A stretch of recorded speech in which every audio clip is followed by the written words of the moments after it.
Hey guys, Mary Meet, and welcome to this episode of Bewitching the Moon. And man, the year is really flying by, is it not?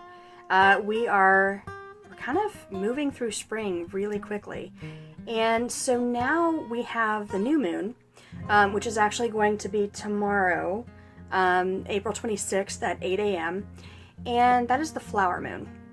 That is going to be in Taurus, and the flower moon is really, it's very accurate because we're kind of working up towards Beltane and everything is flowering right now, or has flowered. We're kind of in this stage of blooming and it's really exciting. So all of these seeds that we planted back in late February, early March, we're seeing the blooms now. We don't have the fruit, so we don't have the harvest, but we're seeing that everything is kind of coming together and things are happening and that there will be a harvest. So it's very exciting this time of year. Yeah, and actually the new moon is in Taurus, which is really interesting because Taurus is very much about beauty. It's about having a nice, comfortable, loving home environment. And that's that's definitely where I'm at right now. As I've mentioned before, I've pre-scheduled a lot of videos and I kind of built in a little bit of a vacation for myself. And so what I'm really kind of focusing on now is dealing with some things in my home. Okay? And yeah, the sun is also in Taurus, so we've got double Taurus energy working with us right now. So something to keep in mind.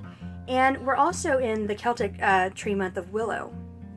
And Willow is very much about healing. Okay, it's about emotional healing. It's great for healing heartbreak.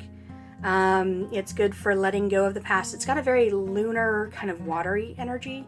And so it's really good for all of those energies. So anything that happened over the last few months, now's the time to let it go, to experience the flowering of everything that we planted during that time, to look forward to the harvest, and to focus on our home, and to focus on how to make our living environment very harmonious and peaceful and beautiful.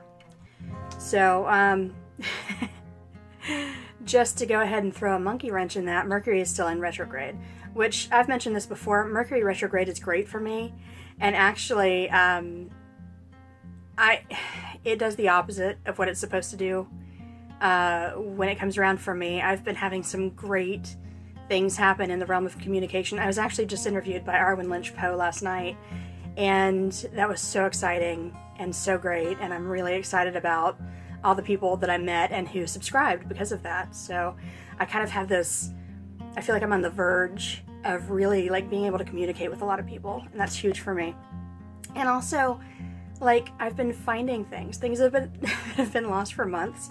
I had actually lost my pentacle. I broke the chain that it was on and kind of put it somewhere safe and totally forgot where I put it.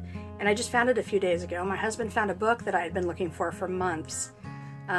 We just have one more thing if we can find, we'll be good. So Mercury in retrograde has been great for me. Hopefully it's been good for you too. It's a weird energy, but I don't know. I love it. I love it when Mercury goes in retrograde because that's when good things happen for me.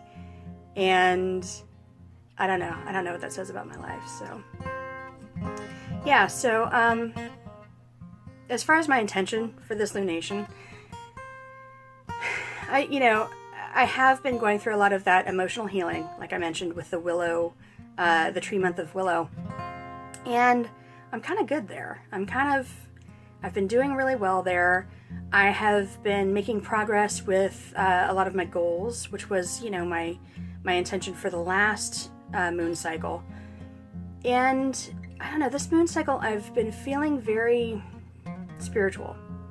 Okay, and I've kind of been doing these videos so much, they've kind of been a huge part of my life, but they've actually taken away from my spiritual practice a little bit, if that makes sense, just as far as like the time that I have to devote to it. So now that I've kind of cleared that up for myself, that is my intention for this next moon cycle. I want to really focus in on my spirituality.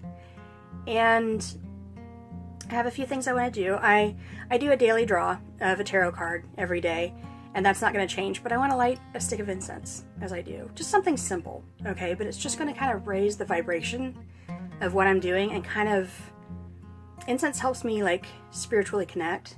So it's just going to add kind of like that extra layer, okay? I also want to start daily meditation, which I have done in the past, but then I kind of fell off. I want to start that again. Yeah, I think it's going to help with a lot of different things in my life, and yeah, it's just something that needs to be done. So another thing, and I actually mentioned this in the interview last night, I have been really thinking a lot about my matron and patron deities, and some came into my life, like 20 years ago, and I still kind of work with them a little bit, but on a minor scale.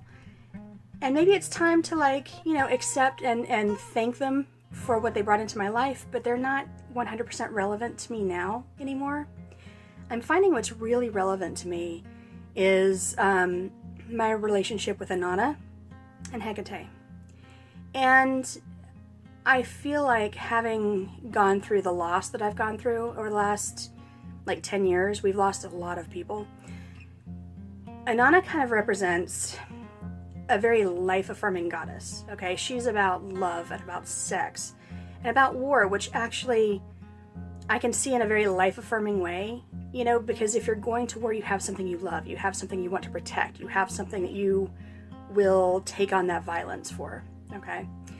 She came to be as a harvest goddess, which is not one of her normal attributes, but that's kind of how she appeared to me, okay? So we've got Inanna over here representing life, and over here we have Hecate, who always, she is involved with the underworld, okay? She is the queen of ghosts.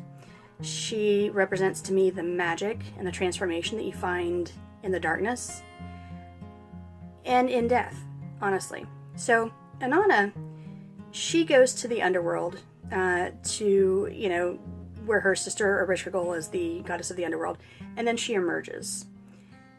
Hecate is firmly in the realm of the underworld, okay? She stayed there. So it's like two separate energies, and it's about choosing life and choosing to learn the lessons of death, okay? So it's kind of like having one foot in and one foot out, and that's how I've felt for the last few years. So this kind of came to me in this meditation, and it just hit me like a ton of bricks. This is what I'm supposed to be really focusing my spiritual practice on. So, in a spiritual sense, I'm going to really be working on that. I'm going to be doing a lot of writing, a lot of journaling, a lot of exploring that concept. In a very mundane sense, I am going to clean my desk, which right now is ridiculous. It's worse than it usually is. I'm going to get rid of all this clutter that you can't see, although I am going to post a picture of a before picture at the end of this video so you can see what I'm dealing with. And I am going to create an Inanna altar here, a Hecate altar here, okay? So they're going to be with me. And this is where I do my tarot readings, this is where I do my daily pull, this is where I do these videos, this is where most of my spiritual practice happens. So they'll be here with me. So, I've taken on these cleaning projects before. Again, the bookshelves still, I did one. I do the best I can with the physical body that I've been given. So that is my intention. I'm going to really work on that and really try to create some sacred space and deal with some clutter, because it's really, really bad. And you'll see that, because I'm serious. I'm going to post this picture. I should be embarrassed, but I'm, whatever. So that's it. Let me know what your intentions are. Let me know what you're focusing on for this. We're working towards the flower moon. Let me know what you're doing for Beltane. I think that I've actually traditionally had really terrible Beltanes, and I think that I'm going to go out and celebrate with a group this year, just for kicks. I never have. I've usually done Yule or sometimes Samhain or Imbolc with a group, but I think that I'm going to go hang out with some new people for Beltane and see how it goes. So, yeah. So let me know what you're doing. And that's it. Hope you're having a great day, and blessed be. Bye-bye.